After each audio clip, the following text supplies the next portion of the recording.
tidak bisa ada yang menandingi kemuliaan dzatiyahnya habaib. Tapi beliau ulama-ulama ini mempunyai nasab, yaitu nasab intisab bil ilmi yang juga sama-sama mulia. Apalagi masih memuliakan habaib, pasti dimuliakan umat. Dan siapapun yang mengaku ulama, apalagi juga mengaku keturunan Wali Songo, tapi tidak menghormati, tidak mencintai habaib, tidak akan laku, tidak akan disenangi oleh umat. Sudahlah, pasti itu. Bagaimanapun cara kalian, tesis, tes DNA, apapun, menyebarkan selembaran dari PCNU untuk menolak habaib, semakin ditinggalkan oleh umat.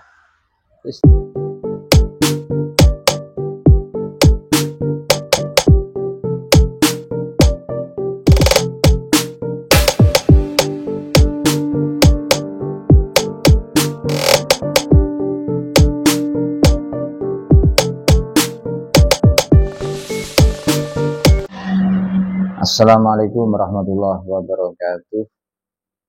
Saudara-saudara kaum muslim muslimat sebangsa dan setanah air, sahabat-sahabat SSC channel sekalian, semoga selalu dalam rahmat Allah Subhanahu wa taala, semoga selalu istiqomah dalam ibadah, istiqomah dalam memberi manfaat kepada sesama. Insyaallah semuanya akan membawa kita kepada husnul khatimah. Amin ya rabbal alamin.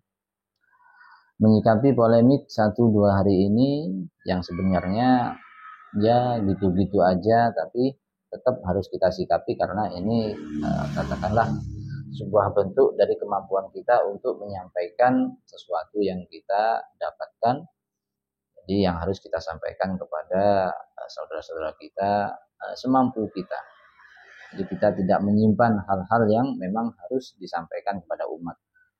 Sebuah ilmu, baik ilmu hal ataupun apa saja, kita tidak boleh menyimpannya, karena kalau kita menyimpan, tidak ikut-ikutan, maka kita akan mendapatkan laknat dari Allah Subhanahu wa taala. Man katimal ilma mal'unun. Barang siapa yang menyimpan sesuatu yang maklum, ilmu, pengetahuan yang seharusnya disampaikan tidak disampaikan, maka mendapatkan laknat dari Allah Subhanahu wa taala. Menyikapi polemik nasab tentang hal ini, yaitu pengurus cabang Nahdlatul Ulama Kabupaten Wonogiri, yang isinya hampir sama dengan kemarin yang di Garut. Ada 2 poin tambahan yang sebenarnya walaupun ditambah pun ya intinya sama, menolak habaib. Intinya sama, menjadi sebuah corong dari tesisnya Kiai Imad yang sudah tidak punya jalan lagi ya. Dukungan dari ulama tidak ada, dukungan dari Nahdlatul Ulama, ulama-ulama NU yang besar-besar tidak ada, dari pondok pesantren juga tidak ada yang mendukung. Mana ada pondok pesantren besar di Indonesia yang mendukung? Nggak ada. Ulama besar yang mendukung tidak ada. Jamaahnya Habib yang puluhan ribu, ratusan ribu, jutaan, tidak ada yang terpengaruh.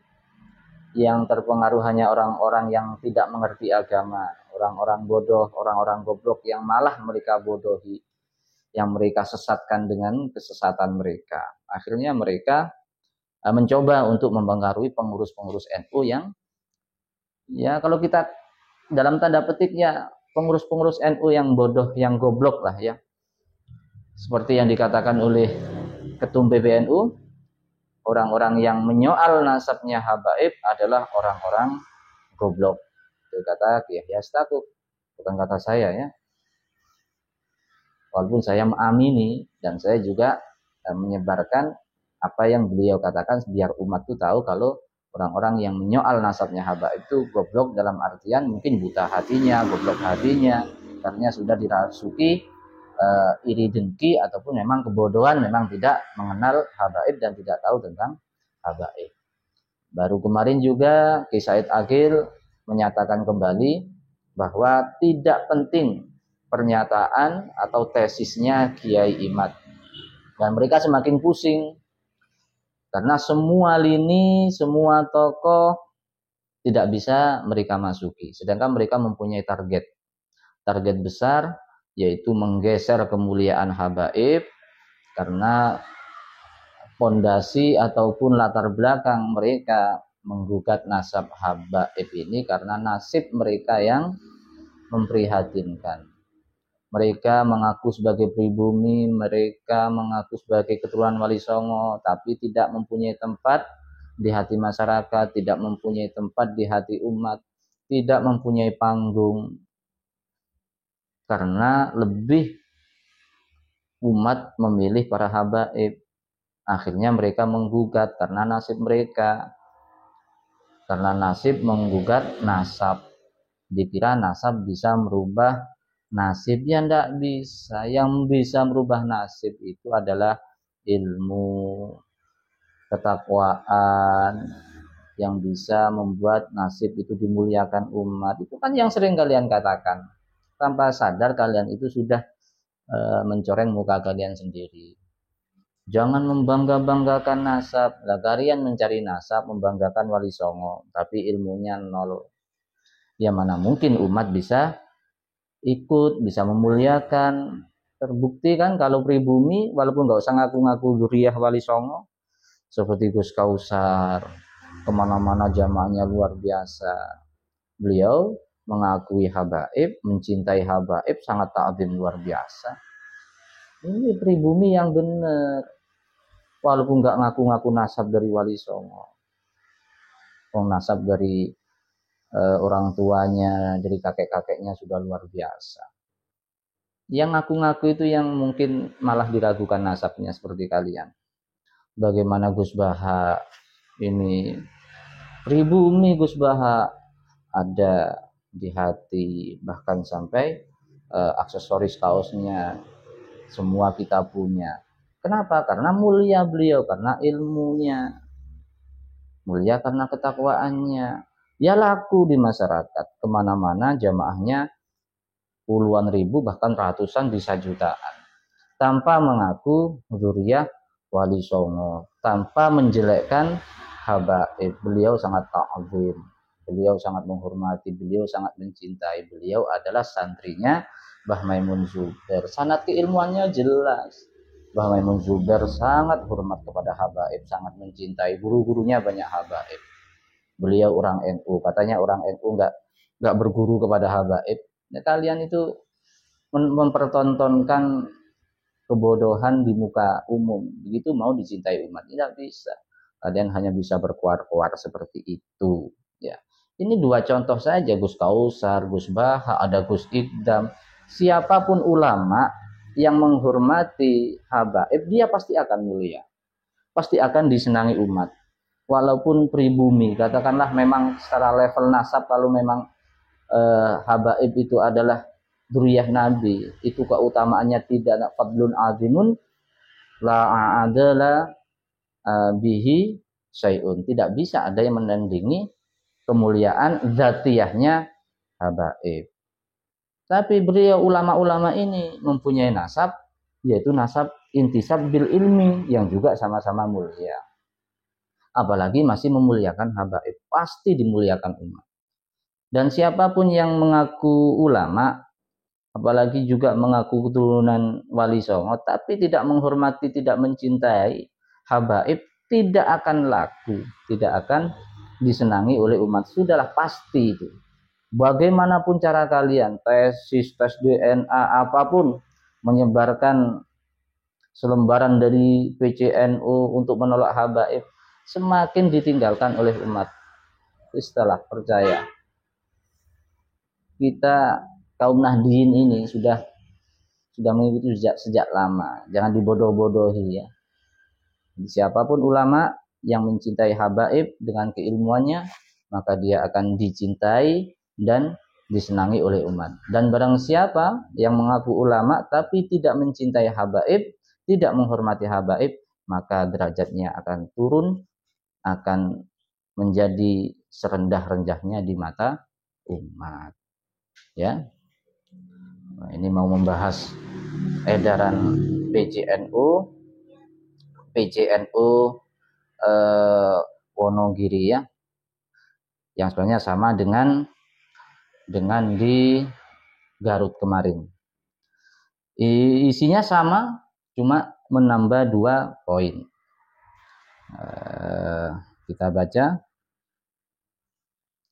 Yang pertama, menyikapi hasil penelitian tersebut secara bijak dan tetap menghormati pendapat orang yang berbeda dalam menyikapi. Ini hanya ucapan orang munafik ini ya. Katanya bijak, menghormati, tapi mengedarkan surat edaran penolakan. Betul-betul ya, betul kata Yahya Stakuf, ini orang-orang goblok ini. Walaupun titelnya kiai, haji, Gus apa ini, ya orang goblok semua ini. Nomor 2, tidak mengundang habaib dalam berbagai acara yang diadakan di kalangan warga NU sebelum adanya isbat penetapan nasab mereka. Tidak mengundang. Mana ada nakobah yang tidak mengisbat nasab mereka, baik melalui penetapan oleh nakobah internasional maupun berdasarkan hasil tes YDNA.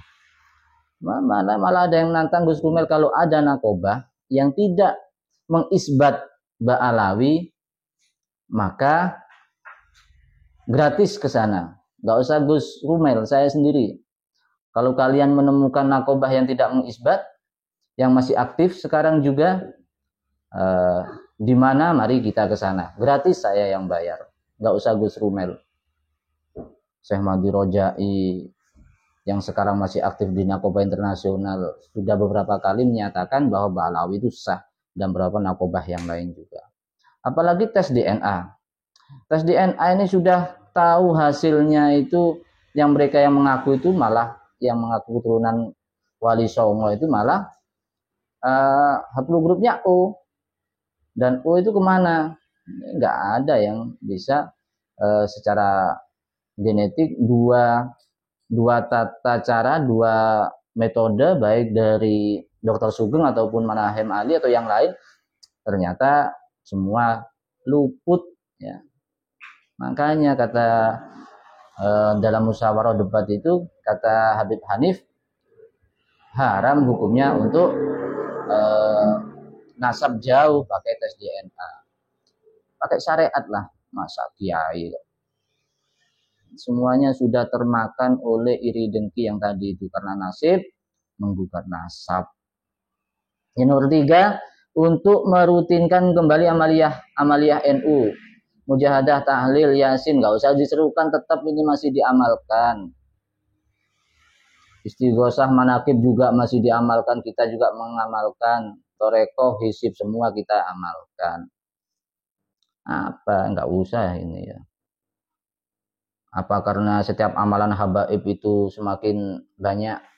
Ya karena semakin tersambung, nggak ada tendensi apa, memang khusus untuk umat, nggak ada membaca apa amalia itu nggak ada angklop-angklopan. Mungkin juga kalau gus-gusnya, kiai-kiainya yang seperti ini, model-model ini loh ya. Itu kalau mengadakan acara masih banyak ribet, baca yasinnya juga. Ya semuanya yang kalau nggak ikhlas itu nggak akan lambat laun akan hilang dari hati umat. Semakin banyak yang semakin pengikut, berarti itu yang ikhlas, itu saja ukurannya. Dalam setiap agenda resmi NU diawali dengan qiraatul Quran, semua sama setuju. Tahlil, menyanyikan lagu Indonesia Raya, ini ada tempatnya, masa di masjid, di pondok pesantren, acara-acara yang Indonesia Raya ini ada tempatnya lah. Yahlal Waton juga ada tempatnya. Demikian surat ini disampaikan atas perhatiannya dan kerjasamanya diucapkan terima kasih. Perhatian iya, tapi kerjasama, jangan kerjasama kalau ada di kabupaten kita seperti ini ya. Kalau memang harus ada mufarokoh, tapi tidak usah terpancing ini orang-orang bodoh yang membuat selembaran. Ya dari ini semoga ketua PBNU itu bisa merespon, kalau memang harus direspon, karena dengan ini pun mereka sudah tidak patuh dengan PBNU-nya. Tapi kenapa PBNU nggak mengambil sikap? Karena ini sudah meluas. Kemarin di Garut, sekarang di Wonogiri. Kalau nggak ada sikap, mungkin rakyat juga bertanya, umat bertanya, kemana PBNU-nya? Kalau memang PBNU itu mengatakan kalau direspon ini menaikkan rating mereka, itu kan ratingnya yang nggak usah dinaikkan kan ratingnya mereka ke Imat JS. Kalau ini kan atas nama lembaga, ya kami mengharap ada ketegasan dari PBNU. Itu sekian, terima kasih, ya semoga bermanfaat dan semoga kita tetap dijaga oleh Allah keimanan kita, kecintaan kita pada ulama, kecintaan kita kepada habaib, dan semoga kita tetap terjaga ukhuwah Islamiyah kita, ukhuwah watoniyah kita, dan ukhuwah insaniyah kita, sehingga kita tetap menjadi umat Islam yang terbaik, umat Islam ahlus sunnah wal jamaah. Insya Allah Indonesia akan tetap damai dan baik-baik saja. Sekian, terima kasih. Hadza minni wal afu minkum. Wassalamualaikum warahmatullahi wabarakatuh.